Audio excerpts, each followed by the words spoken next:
Inilah ratusan jenis barang bukti hasil curian yang berhasil diamankan Satuan Polisi Resort Bone Bolango melalui tim reskrim bersama satu orang pelaku pencurian.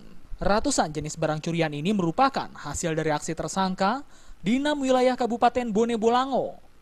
Dalam aksinya, pelaku menggunakan berbagai jenis peralatan berupa kunci T, linggis, dan lain sebagainya untuk membobol rumah warga yang ditinggal dalam keadaan sepi. Tersangka dibekuk di salah satu desa Kecamatan Tilong Kabila oleh Satuan Reskrim Polres Bone Bolango. Dari hasil pengembangan kasus ini, tersangka NS merupakan mantan anggota TNI yang telah diberhentikan. Namun belum diketahui alasan pemberhentiannya. Polisi menduga tersangka tidak hanya sendiri.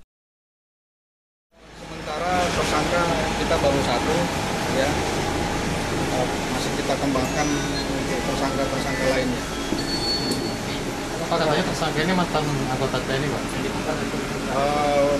Benar, memang tersangka tersebut mantan dari anggota TNI yang kebetulan sudah di PPDH, ya, atau sudah dipecat.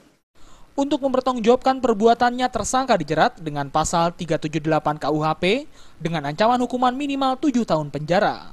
Dari Gorontalo, Irwanto Ahmad melaporkan.